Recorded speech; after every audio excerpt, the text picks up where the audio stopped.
Assalamualaikum dan salam sejahtera. Kembali semula ke channel saya, Khairul Anas Musa. Okey, hari ni kita ada shooting drone untuk projek tanah ni lah, tapak ni. Bertempat di Juaseh. Okey, cuaca pun baik. Okey, let's go. Okey, sekarang kita nak mapping daripada footage aerial lah. Kita mapping dia dalam bentuk video dan foto. Tanah ni dia nak buat projek ecotourism, agriculture dekat sini. Nanti dia akan ada resort, ada dusun durian sini. So kita nak mapping dia, tengok kedudukan tanah ni dengan jalan besar. Okay, first sekali kita nak tentukan kita punya home point ni. Jangan nanti drone terbang merata-rata kan, ibarat layang-layang terputus tali. Kita kena set dulu kedudukan kita. Okey, tentukan checkpoint kita, di mana kita berada. Dia akan home point kita kat situ lah. Okey. Okey, sekarang kita nak take off. Okey.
Hari ini kita dah selesai untuk penggambaran.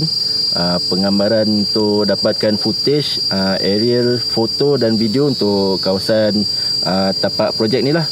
So ni kita bersama-sama Encik Razman. Dia sebagai orang yang bertanggungjawab lah untuk projek ni. So kita akan tanya Encik Razman apa yang nak dibangunkan di kawasan ni. Okey, Encik Razman. Okey, terima kasih Tuan Anas. Alhamdulillah, saya Razman daripada Presi Cycle Senang Berhad. Saya dah masuk di kawasan Kuala Pilah ni, terutamanya kawasan Juaseh Tengah ni, sejak lagi 2015 lah. Jadi tahun 2018 kita dah mulakan dengan projek tanah Lok Banglo dekat sini. Kita ada dalam 25 unit. Dan untuk tanah ni sendiri kita nampak ada potensi lah, terutamanya waktu Covid ni, bila pelancongan dah agak merudum, kita nampak ada rakyat Malaysia tertumpu kepada pelancongan dalam lokal, dalam Malaysia. Kita akan nampak sini kawasan dia penuh dengan alam semula jadi, nature, keliling bukit. Kawasan memang relax, santai. Kita boleh dengar suasana unggas. Kalau pagi tadi, video pagi tadi kita boleh dengar ungka dekat sini. salah satu benda yang unik lah. Kalau kata mungkin selepas ni dah buka border sebalik, pelancong luar nak datang, Mak Saleh, orang Jepun akan nampak rasa suasana kat sini. Lepas tu kat sini kita berkonsepkan ekotourism. Kita akan lebih kepada konsep peladangan. Yang kita akan nampak sini, kita ada pokok durian kahwin lebih pada 12 tahun. Dekat belakang tu kita ada petai. Dalam 3 ekar ni kita cadangan untuk membangunkan dia sebagai ada 10 unit rumah untuk ekotourism, berkonsepkan rumah Melayu.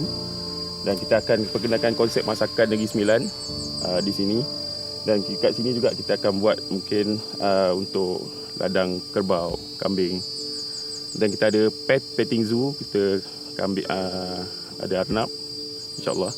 Dan kalau ada kepayaan kita akan buat sebab sini kawasan hampir hutan, virgin jungle. Kita nak ada satu tempat yang boleh kita breed untuk butterfly, untuk rama-rama, insyaAllah. So datanglah ramai-ramai ke Doseh Kuala Pilah.